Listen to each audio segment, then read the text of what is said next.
Hi, my name is Charles Malky, biologist and plant expert with Ivy Organics, where we grow cool plants.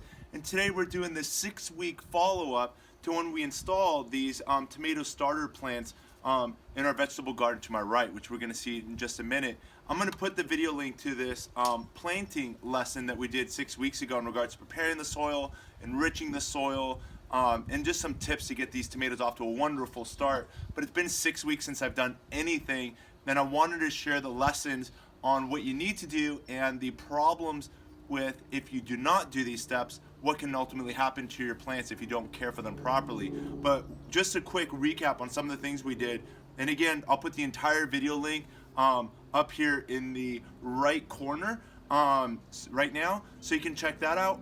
And then, but just a quick recap, what we did was we took our tomato plants, and what we did before we installed it is we removed the leaves that were on the bottom half of the growth. So we just basically pruned it all the way to the stem. So we just removed that leaf, and then we left basically the top half of the leaves there with the intentions of planting the bottom half of the plant.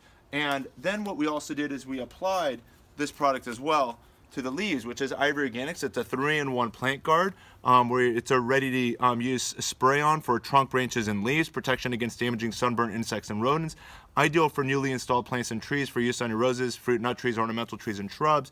And the benefit of the product is it's got all these oils in it, which include castor, cinnamon, clove, cedarwood, garlic, peppermint, and rosemary. And by applying it to the leaves, the goal is, one, you're going to be relieving sun stress by making it a much cooler plant. Let me just demonstrate here. You can see that it's got now light, organic sunblock on the leaves, and then with those 7 oils, it's going to basically protect those leaves from a lot of the predators, that might chew on it, including grasshoppers, some caterpillars, so on and so forth. It's basically going to function more as a repellent than a pesticide, so it'll basically keep those bugs off the plants long enough to get them off to a great start.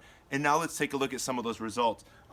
And actually, before we do, let me just share with you a quick recap of the lessons on what we're going to discuss here. And those include, the title of this is Eggshell Puree versus Grounds, NPK for nitrogen, phosphorus, potassium, calcium, magnesium, phosphorus, and sulfur are your 6 macronutrients which plants need in the greatest quantities. And then we're going to talk about the importance of growing your garden vertically for pest and disease management within your garden. Specifically, we'll talk about worm castings, homemade compost, selecting disease-resistant varieties of plants if you know that you have issues with disease with the plants you've been growing in your garden, and then the nutritional value of a radish salad. So let's get started by checking out this garden over here to my right. Follow me. Now at the very beginning of our vertical garden, and as you can see, I didn't put all of the bamboos in its place, and now it's been 6 weeks again since we had that little few-inch starter plant to now what's at least 2, if not 3 feet long, covered in these blossoms. And this is the Sweet 100 variety of the tomatoes. So in each bunch, there's typically at least 10 to 20 tomatoes. I'm sure we're gonna find tomatoes in here as we prop them up. I can see some way down deep in here. Take a look. Let's check these out. So you can see that there's some tomatoes right in there. So you can see the tomato plant has since collapsed on top of a marigold plant, which we use here as another companion plant to help offer disease resistance and pest resistance to the plants. And then in between this Sweet 100 variety, and then I've got my early grow variety behind me. In between we had this patch which was once in the sun. And since we've got this lime tree to my left, which has now put out more leaves and grew some more height, and now there's even more shade. So we're gonna wanna harvest these radish plants as soon as possible and get them onto the dinner table and enjoy it. And then we'll have this nice empty space where we'll continue to mulch it and feed the soil to help benefit the trees as well as the tomatoes are on either side. But check out some of these radishes that are in here. Take a look, and we're gonna harvest a few, and I'm just gonna pull them out like so. You can take a look here. And you can still see the topsoil that we used, which was just a vermiculite perlite mix. But we'll just pull some of these out like so. And we're gonna make a salad using the leaves as well as the radishes, and I'm gonna explain to you why in just a minute. But we're gonna just take another handful. And you can see we got some baby radishes. They're so close to one another that they didn't quite develop. But I saw some, as you can see, some better sized radishes as well, if they made it towards the end. But this here is a good quantity to start off with my salad. Let's continue on with the rest of the tomato jungle as it's become so far. And take a look at the tomatoes in here. These are of the early grow variety. And somewhere in here there's a San Marzano. And back here we've got all of these leaves we're going to keep because these leaves actually fell off the avocado if you take a look. And leaving these leaves down to break down is called leaf mold, which will help return all of the nutrients and elements that are in the avocados back into the soil. So an important component of a healthy organic garden. So this variety back here I just saw is the Better Boy variety tomato, so you can see that. And then right back here is my Roma tomato in the far corner as you come through this bush of onions. And again, the onions was another companion plant that we added to help offer some pest control resistance as well. So here's our Roma tomato variety. And as you can see, none of them are staked, so I'm going to begin with staking them up. Let me give you a couple quick lessons on that, but let's get back to the radishes first, and then we're going to take a little break. But let's go back that way again. The ingredient we're going to get to complete this radish salad is some lemons. Let's check out the lemon tree. Follow me. Here I've got my semi-dwarf Eureka lemon tree. It's less than 3 years old. Started off being about a 2 to 3 foot tall plant. And check out all the lemons. Here we are again, the first week of May. And check out all the lemons we still have in here. I'd say there's at least 2, 3, 4 dozens lemons. See the beautiful clusters. These are still, won't be ripe for another month or two, and we've got all of these. Here, this one just fell off. What a nice sized lemon. The Eureka lemon. So we're gonna be using this in the dressing to make our salad. We're gonna visit this in just a second. Let me quickly talk about the comparison of my Eureka lemon. You can see that it's got medium-sized fruits in here. It's got the ripe fruits, and we've also got these baby fruits as well. I'm trying to find some flowers. I'm sure there's flowers if we keep looking. But you can see there's a lot of little fruit, starter fruit, that just happened about a week or two ago. And there's at least 50 to 100 of these smaller fruit as well. So it's covered in just a different variety of fruits compared to the Meyer lemon, which is over here. The largest fruit I can find on the plant are over here. So you can see I've got a cluster of 3. There's on this side of the plant, if we come around, you can see that we've got all of these smaller Meyer lemons and then even younger Meyer lemons up above. And so a lot of different generations of Meyer lemons.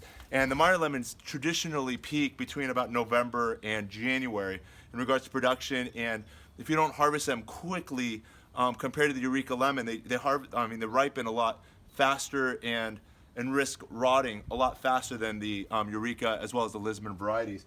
And then just here behind me, check out all of these colors.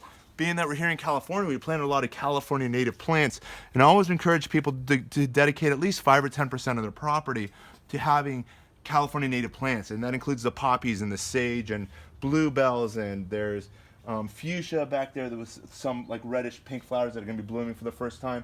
So there's about a dozen different varieties of flowers to offer to attract the pollinators that are native to the area that have evolved here over millions of years, and to hopefully increase the number of pollinators that will then visit the citrus, the other fruit trees, and the other vegetables within the garden.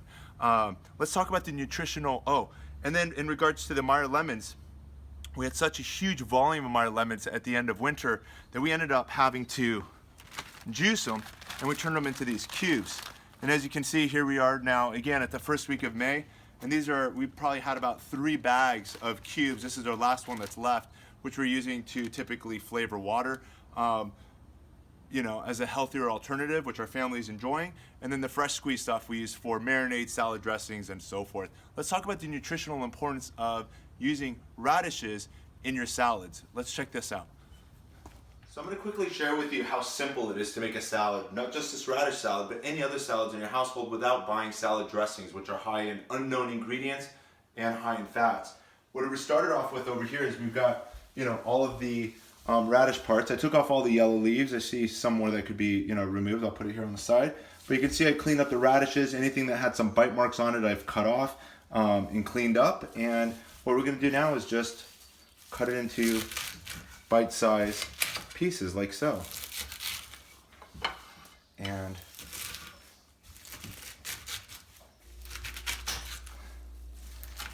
just cut that like so. I'll take some of these radishes and cut these in half. And if I had more ingredients, which I have, but again, I'm just gonna keep this simple for demonstration purposes. You could add peppers to it, you could add some onion greens to it, you can add some tomatoes to it. You can add any of your favorite toppings to this. And we're gonna talk about the nutritional value of radishes over using just your regular iceberg lettuce or romaine lettuce for making salads, or at least considering doing a combination of the two. So here we go. We've got radish salad, and for our dressing, we're simply gonna take a piece of a lemon and squeeze some juice out of it like so. And we can add a little bit of vinegar to it. And you can see I'm not measuring anything, I'm just doing it based on what flavor I would think I would want. And then this is your fat. And we always use olive oil in our family. And the goal is to add about maybe a half a teaspoon, because I'm thinking I'm eating the salad, so how much oil would I want on my salad? So I probably put a little less than a teaspoon of oil. And then when it comes to salt, you can use your regular table salt, or I like using the Himalayan pink salt. And we'll just add probably about an eighth of a teaspoon. And we'll mix that together like so. And that's our dressing.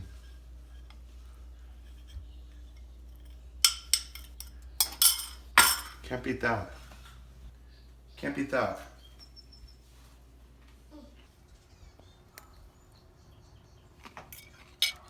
So there we are, down to the last bite. I even had my young daughters, ages 7 and 3, even have a couple of bites off the salad. So what's the benefit of eating radish salad over iceberg and the other common one, romaine lettuce? And the answer is the nutrition. The nutritional value is far more significant. Romaine and iceberg do have a lot of nutrients, but they're far more concentrated in radish leaves, as well as beet leaves and other choice greens for making your salads. And let me share with you a couple articles, so it's not just coming from me, but you can see that these are a lot of publications that also say the same thing. For example, here, this article, which I took from incrediblesmoothies.com, talks about radish greens being a significant source of calcium and iron and magnesium and folate, as well as vitamins A, C, K, and other nutrients. Not only are radish greens edible, the leaves are the most nutritious part of the plant, and they aren't bitter either. And I just ate it, and it's delicious, and I've been eating it for many years now. Radish greens have a mild flavor and taste a lot like lettuce. Other things the article discusses is that radishes are super rich in calcium, with 20% of the recommended daily allowance of calcium in just a 3-ounce or 44-calorie serving. You'll also get 13% of your RDA of iron. For vitamins A, 280%. Who would have ever thought? Vitamin C, 173%. That's amazing.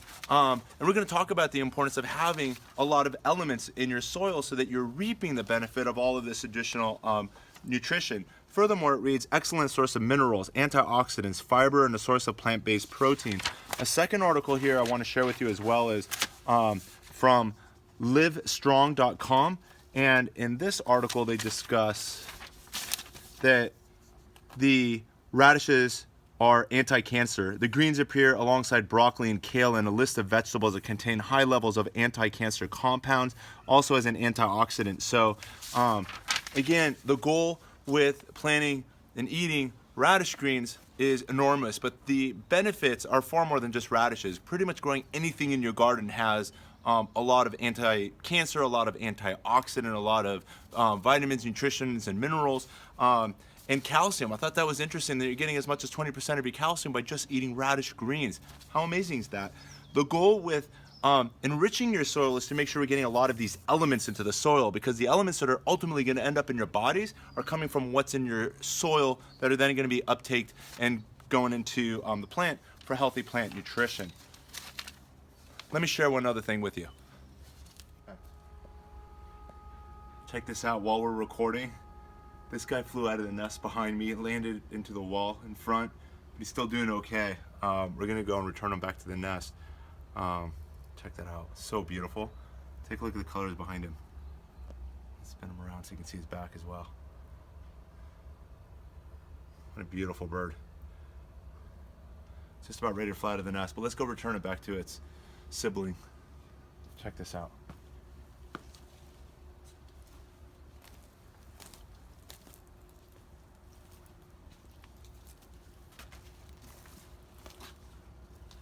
And you can see the nest over here. Its sibling is still in the nest back there.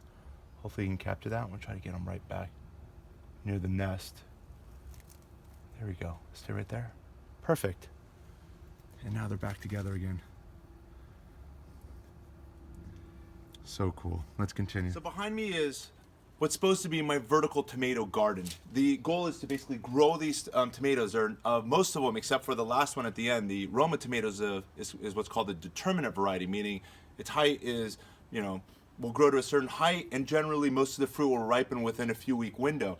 The indeterminate varieties will continue to grow. Most of these varieties that I've grown in the past will grow anywhere from about 8 to 15 feet in one growing season. So we're talking about between now, being the first week of May, and what size you see behind me, there'll be at least 10 to 15 feet by October, November. And we'll watch this and grow these vegetables together. So be sure to subscribe down below so you can see the growth as we go through the seasons. Take a look at this before we talk about preparing these. Now that the product's dried on, we sprayed it with the Ivory Organic spray. You can see that it's now dried on. It's got a nice film that's keeping the leaves several degrees cooler. I know there's a few viewers that have issues with beetles, specifically the squash beetles eating your plants. You can actually use a product such as this, which is the Ivory Organics 3-in-1 Plant Garden Paint formula. I want to point out the fact that it's also registered material for use in organic agriculture as well. But you can use the product and apply it just as we've done to the tree over here. We just published a video about whitewashing, which I'll put in the upper right-hand corner earlier this week. But you can see you can actually, with citrus, they're thin-barked plants, as are avocados, and by whitewashing it, you'll protect the plant from sun scald as well as sunburn issues, which could potentially shorten and even kill your plants if they're not protected. So let's get on with preparing this as a vertical garden. So you can see over here, this is my Sweet 100 variety of tomatoes. And what the goal is when growing your plants vertically is to select your number 1, number 2, or number 3, top 3 best stems that you'll then attach to grow up in a vertical pattern. What I have here to my right are some bamboo stakes. So what we're gonna do is, we gotta start getting some of these bamboo stakes in place. We've already started with this one over here, and we're gonna start building it up a little higher like so.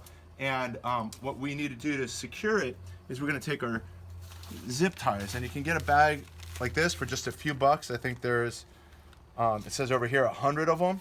And you just simply take your zip tie out, and we'll secure it against this, what's an iron stake surrounded with a plastic vinyl to keep the stake from overheating. And we can just secure it like so. And now we've got a beautiful structure. We'll do the same thing on the opposite side. And now we've got this great structure for tying our tomato vines up and vertically. So now when it comes to selecting the vine, this is a mess. And when it comes to growing your plants vertically, there's 100 reasons why you should be growing your plants up and off the ground. Right now you can see that the leaves are in contact with the dirt. When I go to irrigate the plants, a lot of the leaves are getting wet, and that all leads to disease as well as a lot of pest issues. Let me quickly summarize a few of those issues before we start pruning away at the plant. Check these out. So here's an article that was published by Cornell University called Vegetable MD Online. Specifically, this article is called Tomato Disease Identification Key. And look at all of the issues that could potentially plague tomatoes, including bacterial. Some of you may have heard of stem rot, gall, crown gall, bacterial wilt, fungal, early blight, fusarium wilt, leaf mold, powdery mildew, verticillum wilt, the oomycetes, which are the fungal algae type pests, including late blight. There's also viruses, potato leaf curl, tobacco mosaic, tomato yellow leaf curl, tomato spotted wilt, nematodes, the northern and southern root knot, as well as damage from insects, which include mites, as well as those hornworms, which are identified by those red hooks at the tail of the moth larva, which is the caterpillar, and then the nutritional disorders, which include nitrogen, phosphorus, magnesium, manganese, and iron. So with all of these issues, why would anyone grow a tomato? But this here just summarized all the things that could potentially go wrong with your tomato. But having your tomatoes lie across the floor like this is one of the worst things you can do, because again, the plants are now in contact with the soil, and even though the soil's got a lot of beneficial nematodes and beneficial worms and beneficial bacteria and beneficial fungi, it also has the pathogenic stuff, the disease-causing things, such as the ones on this list, which also exist in conjunction with the beneficial stuff. So again, having these leaves there, and if they're susceptible, they could be prone to picking up one of the diseases and shortening the life and the quality of your harvest, whether they be a vegetable or as well as fruit trees. So what we're going to do here is, as we just mentioned, the goal is to select if we're going to have a 1, 2, or 3 stem tomato plant. And I'm going to start off by identifying where the main branch is, and then I'm going to thin it out from there. So if we can come in together, and you can see way down here, this is something we can recycle. This is going to be part of one of the topics we discussed. We found an eggshell here at the bottom, but we made this point earlier in the last video that if you just dump the eggshells like this at the base, nothing's going to happen to it. We're going to have to grind these down. So I'm going to put these on the side, and we're going to work with that in just a minute. And I can find that the tomato starts right here. And the first thing, so this here is the base of the plant, right there, right there. And the first thing I'm gonna do is now remove some of the suckers, starting with this one. And I'm just using my paper scissors. It's that easy. You can also use other pruners. So we're just gonna take that off, and we're gonna recycle it right there into our compost pile, which lies between 2 fruit trees. So all of the elements and nutrients that made it into those leaves and flowers and all that that's becoming waste will get recycled right back into the soil. Typically, when it comes to tomatoes, you don't want to recycle those parts back into your compost, especially if there's disease present. But these plants are so healthy, we're going to recycle them back into the garden. But by the end of the season, most of these will have disease, and they won't ever make it back into the garden in the sense of being recycled into the compost. This here is another weak stem, so I'm going to prune that out as well. Instead of using my paper scissors, I'm going to use my better, thicker pruners. And here we go with our pruners. We'll just cut that out like so. We can recycle that stem, and we're going to continue this process all the way up. Even the lower leaves can be taken out as well. Like we said, we want to eliminate contact with the ground, and we'll take that off. This stem we may keep just because it's so long and healthy, and then the one here in the back, I'm going to take it out. And here's another leaf, and we'll just take out that stem like so. And here's another stem. We're going to cut that out. Here's another. Let's see if it branches out.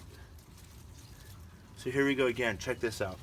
I'm going to try to make this one less, and I'm going to start pulling these plants up. But you can see over here that it forks out. You can tell that the main stem goes here.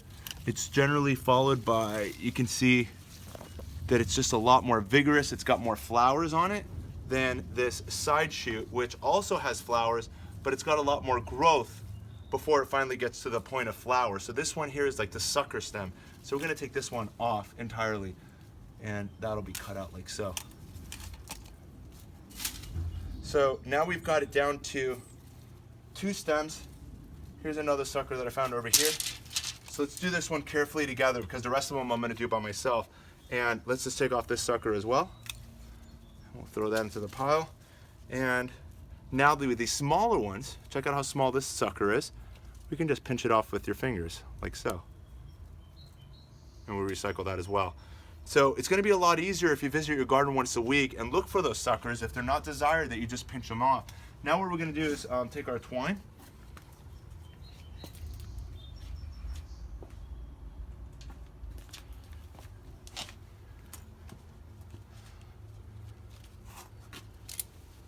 And when it comes to securing your tomatoes, and again, had I been monitoring these tomatoes and doing this every single week, I wouldn't be dealing with having to do so much work and having to support a much larger structure. But had I been doing this once a week, it would have been easy for me to just tie a couple of inches up at a time rather than 2 to 3 feet of plant.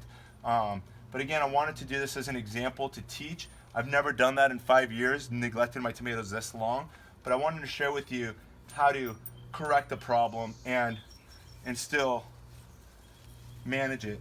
So I'm gonna try to get this to grow more in this direction. So I'm gonna pull the primary branch up, like so, carefully.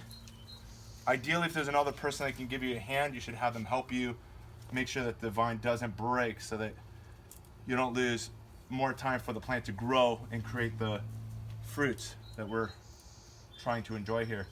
And you can see how I've secured it, like so. So I tied my knot to the stake, and I'm not tying the knot onto the plant, and I've left enough room here. If I go with my scissors, I've left enough room here in between for the stem to continue to expand without any strangulation. So we'll cut that off, and now we'll continue the next level. I'm still using the same string. I'm now going up another foot, and just tie that on like so. Let's make it on a little tighter. And when it comes to these zip ties, I usually cut them off as well so it doesn't poke anybody in the face if they're too close to the plant. And now we'll secure this vine up like so. Get that leaf out of the way and wrap. Here we go. And that goes up like so. That's already looking so much better. And I just found another sucker branch as well, which is right over here. You can see there's another branch that's not necessary, so we're going to prune that out like so. Take a look at how much we've already pruned on just one plant alone. We're only 6 weeks into the growing season, and now you can see the fruits nice and clear. Here's our first layer of plants, and you can see because it was lying on the ground, we even have the issue of pests in there. Let me remove this so you can actually maybe better see what's going on in the fruit in the light. But if you take a look in here, we've actually got some caterpillar, some type of pest that's in there and eating the inside of the tomatoes. Had it been off the ground, the chance of this happening would be a lot less. So that'll now better produce and better grow. And also energy-wise, it's going to have a lot more energy to go towards the growth that we want and the fruits that we're seeking, compared to it just growing as a wild bush with very little to no air circulation, and thereby promoting a lot more disease to the plant. So we've got that, and just because I don't know how to necessarily secure this, I mean, I could pull this up in this direction, but it's already too crowded, and especially with all this radish that I have behind me, which we'll be harvesting hopefully within the next few weeks. I'm just going to remove this last branch as well.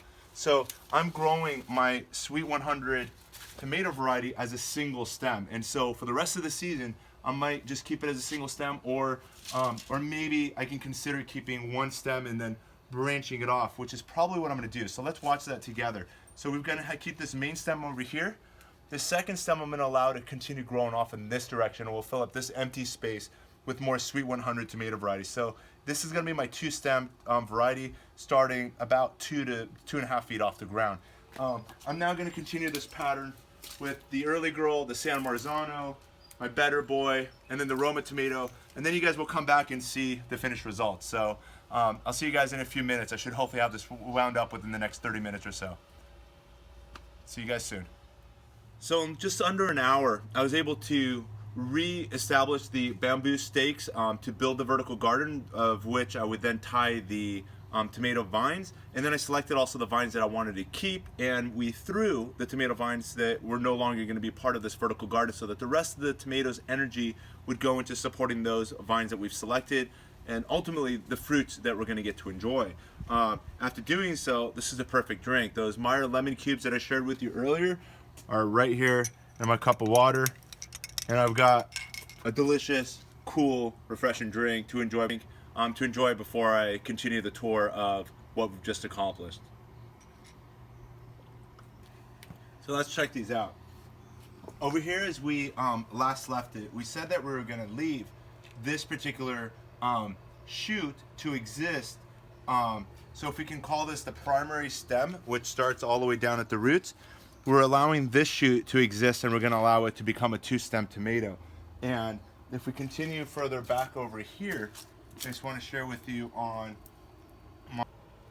so if you now come over here, you'll see that on the early grow variety, if we start at the very base, you'll see that we've got 2 stems that I allowed to exist. These both come right near the level of the ground. They grow up. All the extra stems, such as this over here, was pruned out. You can see we've now got some fruit that are setting and some more fruit back here that are getting, you know, set as well. Typically, I enjoy much bigger and better clusters. Here we got another one over here with about, what, 3, 4, 5. But again, because these branches were clumped one on top of the other, it wasn't able to properly grow and set fruit and flower, you know, more with a lot more vigor. You can see over here there's another set of fruit and flower, and it's going to continue all the way up. And the plant is going to perform a lot better now with this new structure. Over here is a San Marzano. I wanted to share with you that had I been on top of this and every week supporting it at each level of the vertical garden, in addition to removing the suckers, and they can be as little as this guy over here, which is only an inch tall, which I can just remove with my fingertips. And here's another example over here, which is my Better Boy variety. And again, you can see how we supported it. We didn't tie any knots against the plant. All the knots are tied against the bamboo stake, and there's enough room for the plant to expand and grow within it. But this is another sucker as well I wanted to share with you that we're just gonna remove. And I'm gonna throw this into this pile over here to my right, so you can see, if you wanna back up a little bit more, you can see all of the tomato plant that has gone to waste because we did not select the branches at a very early period of time. So now we've got all of these additional branches, which we're gonna pick up and recycle into our compost piles, which will eventually balance out between the other trees. So this is now added into our compost pile between the trees. We will talk about our compost pile that we've got in our bin in the corner of the property in just a minute. But the next thing I want to talk about is plant nutrition. So let's start over there. So when I garden, I like to get as many elements as possible into the ground. Taking a look at the periodic table is a way to remind yourself, and you can stay right there, it's okay. But the periodic table has a total of 118 elements. And it's very easy to get half of these elements by using organic products, which are here on my left. These are just a few, and I'll just point them out real quick. You've got Dr. Earth that makes the brand Espoma. We've got some Epsom salts. We've got something made by Purely Organics. We've even got Miracle Grow that makes an organic line. But this here is not. And let me just share with you, you know, the contents over here, so you can see that this is not a product that's derived from seaweed or blood meal or bone meal. This is a chemically derived formula which does have nitrogen, phosphorus, and potassium, but in much higher concentrations. And again, this is a chemical way to feed your plants. What we want to do is bring things organically into the soil. One of the main reasons is earthworms, in addition to the beneficial bacteria, beneficial fungi, and beneficial nematodes that are in your soil. But a lot of professional growers know the value of worm castings, which is worm manure. And what worm castings do is it brings a lot more quality nitrogen into your soil, but it also helps give the plant a lot of nutrition and energy that help it better ward off and fight off any disease in addition to pests. For example, plants that are typically plagued by aphids, if you've got worm castings that are in the soil, somehow the worm castings offer the plant a greater defense to aphids, among other pests, for natural healthy pest resistance, which starts from good quality soil. Starting with the worm castings, for example. By putting the organic fertilizers in your soil, what you're doing is you're feeding the soil biology. You're feeding the earthworms, you're feeding the beneficial bacteria, you're feeding the fungi, and you're feeding the beneficial nematodes, all of which are then enriching the soil and empowering your plants, not just your tomatoes. Even those lessons on tomatoes, these lessons apply to all your plants and fruit trees in your garden, and even your ornamentals and roses. So here we discussed the periodic table, and then I want to reiterate on a video we discussed about the 6 macronutrients of plants, which I'll put in the top right hand corner, but I'm going to reiterate this particular article, which comes from the University of Wisconsin. And here's the website. We can review this together real quick. but the website is soils.wisc.edu, and it talks about the essential elements for plant growth, the macro and the micronutrients. And you can see here what plants need more than anything is nitrogen, secondarily potassium, thirdly calcium. So calcium's on the top 3, even more so than phosphorus, which is down here is number 5. Magnesium, phosphorus, and sulfur. Those are your top 6 macronutrients, and then your micronutrients are chlorine, iron, boron, manganese, zinc, copper, molybdenum, and nickel. So by leaving out just one of these macro or micronutrients, your plants will not reach their genetic potential. Having too much of any of these elements could be detrimental to the plant. Having too little can be detrimental to the plant. Having the right balance is important to achieve it. For a lot of growers that are just too enthusiastic to do too much, my recommendation to you is only do half as much. If you've got a good healthy soil biology and you've been doing this year after year, you're creating such a healthy soil with a lot of life in it that they're going to manage the health of your plants naturally. And anything more you add to the soil is just going to be an added bonus of nutrients and elements to your plants that'll also get them to perform to their genetic potential. What I wanted to start off with is, again, we saw that Miracle-Gro is a chemical.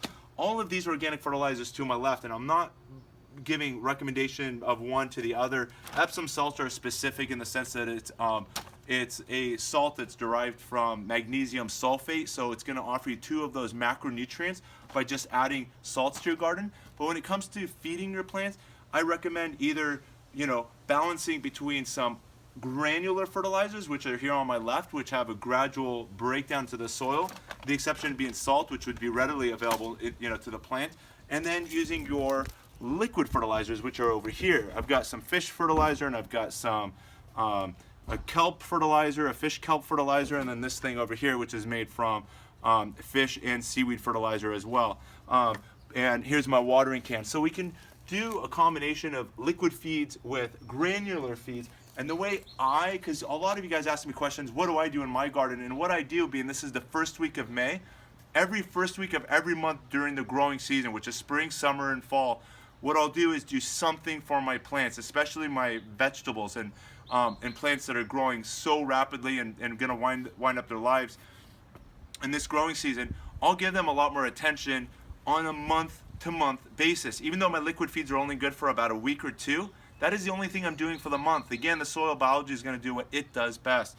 The granulars will offer feed for about 2 to 3 months. So you can see by visiting your garden every month and adding something, you're going to be adding a lot of elements to your plants.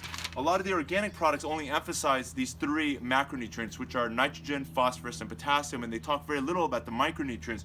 But because there's living things in these products, they're composed of a lot of the elements of their periodic table, which will ultimately find their way into your soil, feeding the soil biology, which will ultimately support your plants. One other thing I want to share with you, and we discussed the importance of using your eggshells. We saw, according to the University of Wisconsin, that calcium is your number 3 most important macronutrient. With that being the case, we want to make sure that we've got calcium readily available to the plants.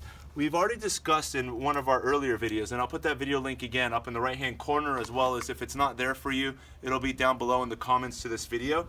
But you can take, when it comes to feeding a lot of your vegetables, and even your fruit trees, but with your vegetables in particular, I'd recommend that you add about 2 eggshells at the beginning of the growing season and about 2 more in the middle of summer, and then that's it, per plant. So if we're gonna feed, let's say, our first tomato plant, then we're gonna put 1, 2 eggshells, and we will put it in our blender like so, and blend it.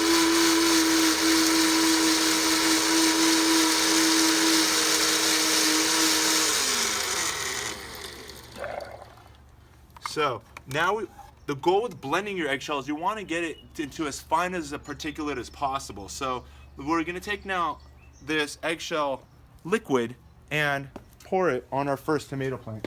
So here we are.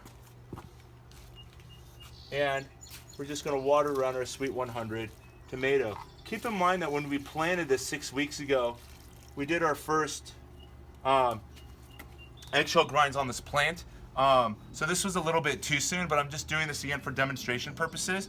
But the flaw with this system, which I've learned from you guys, is this. Take a look in there. There's still quite a bit of eggshells in there. It's gonna, I can probably rinse it out, which is what I would be doing, and then getting, a lot of those smaller pieces into my tomatoes, around the tomato plants. But here's a better system. So the better system is using a coffee grinder. And a coffee grinder you can pick up, I think I found this at Bed Bath for about $18 or $19. And hopefully you've got one around the house already. But you can take your eggshells and add them like so to the coffee grinder. And actually before we do that, we tested that in another experiment. It didn't work so well as at least breaking it down slightly. So that's why I've got this plastic bag here. And I think that's 5, 6, 7 eggshells. And we'll just crush that. It makes it a lot easier to get this coffee grinder to function. Here we go.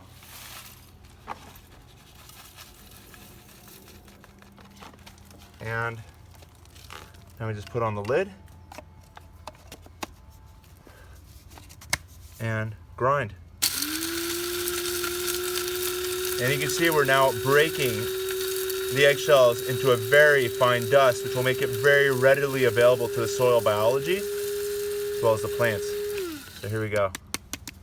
Check this out. So now we've got these eggshells that we can now return back into our plastic bag. And let's go visit a plant. So we just applied eggshells for the second time now to the Sweet 100. Let's go to a plant that we haven't applied the eggshells to yet. This one over here, we can probably do pretty easily. So this here is the Better Boy variety. We're gonna get all of the varieties done. What we're gonna do is just take a handful of the eggshells like so. You can see we've got this here on my hand. And we're just gonna apply it around where the root base would be. And I'm just scattering a nice area right around the plant. So that's step one. The importance of calcium specifically for plants. Aside, all plants need calcium. Tomatoes in particular need calcium to prevent a disease known as end blossom rot, which is where, for example, if we take a look at one of these young tomatoes over here, the end blossom is, if you take a look at the flower over here, we can actually look at it like so. We can see here's the flower, but the flower eventually ends up at the tip of the tomato, and this is the tip that will typically end up rotting, and that's what they call the end blossom rot, is where the bottom of the tomato starts turning black. So now in addition to introducing calcium to your garden, we want more elements from the periodic table. So let's go and decide what we're gonna add to the plants. Let's continue.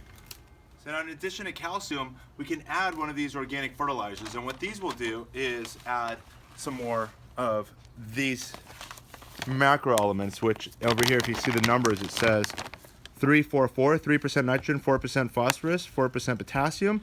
And we've got this here, which I circled in red. You can see that it's also got the calcium that our plants need, as much as 5% calcium, in addition to magnesium and sulfur and potash and all of these other things that were derived from, and we can see the ingredients. We know this is not chemically derived, aside from being, it says organic on the front. It says it consists of hydrolyzed feather meal, pasteurized poultry manure, bone meal, alfalfa meal, green sand, humate, sulfur of potash, and sulfate of potash, magnesia. So it's coming from all of these organic sources, and what we'll do is, whatever the recommended dose is on the directions, is we're just going to take about a handful or two of this granular fertilizer, like so, and we're just going to scatter it around the root zone. And to help the soil biology come into contact with the product, what we're going to do is just take our hand shovel over here and just try to get it into the top quarter inch of the soil. One last thing we're going to do is add some wood chips around the plant as well. Check this out. Another very important step, now that again we're the first week of May and the temperatures are going to start warming up, the soil is going to be a lot more drier, it's going to be harder to maintain soil moisture. And just generally when it comes to watering your tomatoes, you want to make sure you soak them when you water them and allow them to nearly dry out. Not completely dry out, We want the soil to dry. You want those roots to, grow deep, and and then re-water once the soil comes close to dry, but again, not bone dry. To prevent the soil from completely drying out and to help better retain soil moisture, in addition to including additional elements into the soil, it's a good idea to add wood chips around the plant as well. So we're going to do that like so. When putting the wood chips around the plant, be sure to make sure that the wood chips are away from the stem of the plant. So we're going to make a little berm around the plant like so. And right here is the soil, and the wood chips are just a couple of inches away and around it like so. But you can see again, the wood chips are not in contact with the stem, so as to not prevent a phenomenon known as stem rot. And that applies not just to your vegetables, but as well as your trees. You want to make sure that the wood chips stay away from the trunk or the stem of your plants, as we've done over here. The one last thing I want to share with you in regards to healthy growing is, if you've got the time and the space, is to make your own compost. Check out our compost bin behind me. So here we are now with our compost bin. We'll remove the lid like so. This bin used to be full, but as we've been using it throughout the growing season, you can see that the volume's just been going down. If you come a little closer, I just want to turn the pile. Let's see if we can see anything here together. And we'll just turn that around. You can see that there's still some parts of it that haven't quite broken down, but what you will see is that there's a lot of life. And this is something you can see, but there's a lot of things that you can't see. Here are some worms. We talked about the importance of having some worm castings. So that means this worm is eating a lot of the biology that's in here, a lot of the plant matter. There's coffee grounds, leaves, stems. Here's another couple more worms that are in the compost. And you can see a lot of it hasn't broken down, and most of this was created last year. And most of this was created last year in the fall months, and here we are now in May, and it still hasn't quite broken down. And the primary reason is we've got this bin in what's predominantly a shady area. But what we're going to do with it, since it hasn't completely broken down, is we're going to use it as a top dressing around our vegetables as well as our fruit trees. I'm going to show you how we're going to do that. Follow me. Here we are now back to our Better Boy tomato, and you can see that we added the calcium grounds around it. You can still see a lot of that fine white dust. We still haven't integrated into the topsoil. Then here we've got our compost that we made. Again, since it hasn't quite all the way broken down, if you add this deep into the soil, it could create a phenomenon of rot, robbing the soil of a lot of the nitrogen until it ultimately breaks down completely. It's not recommended to put this deep into the soil, but if you actually use it as a top dressing, it'll continue to break down and offer its value and nutrients. And we saw that there's a lot of life that's also in the soil into this compost, and we can just add that all around our tomatoes, and we're just going to get those leaves on top like so. And then I'm just going to go with my hand tool, and basically I'm just stirring the top 1/4 inch or less. I'm being very careful not to disturb the surface roots, which your surface roots are perhaps some of your most important roots, as those are the ones that are grabbing the nutrients, grabbing the water, grabbing the oxygen as well, better than some of the deeper roots. So be very careful with disturbing any of the roots near the surface. But all I did was just trying to mix it enough to help get the soil biology that's below the soil in contact with some of the added elements that we just added. And then last thing, we're going to come with our wood chips. Again, we're coming into summer pretty soon. The days are just getting hotter. We want to protect the soil, keep it cool, retain the moisture, and also to adding additional elements to the soil as the wood chips break down as well. So I'll add that around the plant again. And again, we're going to make sure the wood chips stay away from the stem of the plant, like so. And the last thing to do is to water it. And once you water it, the elements are going to start working, and the plant's going to start reaping the benefit of all that we've just done. Additionally, I've got a system in place with sprinklers. Let me share with you, in fact, how that works on its own, rather than watering each individual plant with a watering can. Let's check that out. So most home gardeners, vegetable growers, have evolved into using drip irrigation to water their plants. I've tried and experimented all different irrigation systems, and I have drip irrigations on most of my fruit trees throughout the garden, making sure that the entire root balls are getting soaked when the drip irrigation is in fact working. But specifically for my vegetables, I still found the sprinkler being the most effective way of wetting the soil the entire topsoil to make sure that all the earthworms are getting wet, all the bacteria, fungi, and all the beneficial things that are in your soil are hydrated. They too need water in order to survive, so I'm making sure that the entire surface soil is being kept moist with the use of a sprinkler system like this. Using a drip irrigation, sometimes only one part of the plant system, whereas the sprinkler waters the entire root zone, and I'll allow this to continue water until it soaks. So in regards to watering times and watering schedule here in Southern California, I generally water my tomatoes in the spring as well as the fall on average once every 10 days, whereas in the summer it might be a little closer to 5 or 7 days, just again because of the intensity of the heat and the rapidness in regards to the soil just drying out. But you do not water your tomato plants if they're in ground every single day, as you may need to if it was in a container condition. And again, even in a container, you might want to wait 2 to 3 days. Again, check the soil and make sure the soil is dry, not bone dry again, but make sure it's dry between your waterings to make sure that those roots are growing as deep and as strong as possible. So we're about 30 days and definitely less than 60 days away from enjoying delicious organically grown tomatoes. So be sure to subscribe so you don't miss out on that opportunity to see the follow-up video to our vertical tomato garden. If you found this video informative, be sure to like it, and most importantly, by subscribing below, you'll be connected to all these Ivy Organics educational gardening videos. Thanks again for watching, and happy gardening.